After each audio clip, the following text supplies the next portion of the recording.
ये है कि भारत नेपाल के बीच जो मैत्री अपनापन जो नजदीकी है, जो हमारा रिश्ता है, इसको नया संविधान से खतरा हो रहा है। तो नया संविधान से हुए खतरे को बचाने के लिए और सदियों के रिश्ता को और मजबूत करने के लिए कि हम चाहते हैं पड़ोस का मुल्क हमारा नेपाल खुशहाल रहे, सुखी रहे, लेकिन वहाँ 51% जनता को नाराज करके वहाँ खुशहाली नहीं आ सकती।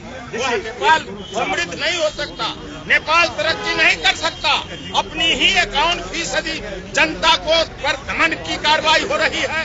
गिरिजा प्रसाद कोइराला प्रधानमंत्री थे सन 2007 में, समझौते हुए 7-8 में 22 सूत्री 8 सूत्री, उस समझौतों को ये ओली सरकार ने रद्द कर दिया।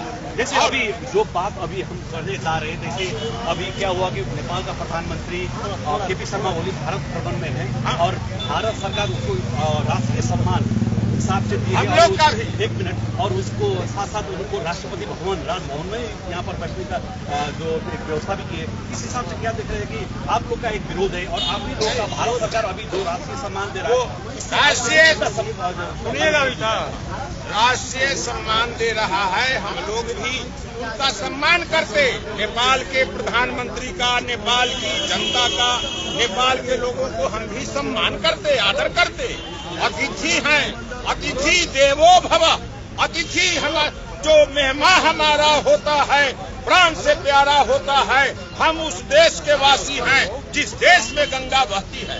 ये घोषित नीति है हम लोग का। तो वो आए हैं प्रधानमंत्री, उनका स्वागत है, सम्मान है, सत्कार है। लेकिन वहाँ जो रिश्ता हमारा सदियों का पौराणिक ऐतिहासिक सांस्कृतिक है, नया संविधान जो बना है उसमें नया संविधान में पुराने सारे समझौतों को खत्म कर दिया गया। जैसे उससे उसके पहले से ये राणाशाही के समय में, राजशाही के समय में, अभी का नया संविधान आपको चीज है वो मुद्दा क्या है? वही ना मुद्दा बता रहे हैं। नागरिकता का सवाल कि ब्याही लड़कियां 24 लाख लड़के लड़कियों की शादियां नेपाल में है और संबंध बना हुआ, लेकिन अब जो लड़कियों की शादी होगी भारतीय लड़कियों की नेपाल में, और उनको नागरिकता पर प्रश्न चिन्ह लग गया। पहले का समझौता उनके बच्चे पर भी ऊंचे पदों पर नहीं जा पाएंगे और उनके नागरिकता के लिए वो फेडरल लॉ बना रहा है। 10-15 वर्षों तक उनको नागरिकता नहीं मिलेगी तो कौन अब शादी ब्याह करेगा? तो इतने दिनों से जो रिश्ते हैं, उसी तरह से संसदीय क्षेत्र का जो निर्धारण है, प्रांत का जो निर्धारण है, और फिर राज्यसभा का जो गठन हो रहा है, ये सभी भाषा का सवाल है। फिर उनके मधेशियों की का हिस्सेदारी का सवाल है। मिलिट्री 96,000 की संख्या है, उसमें मधेसी 3-4 हजार नाम मात्र के होंगे, और जबकि आधी से अधिक आबादी मधेसियों की है।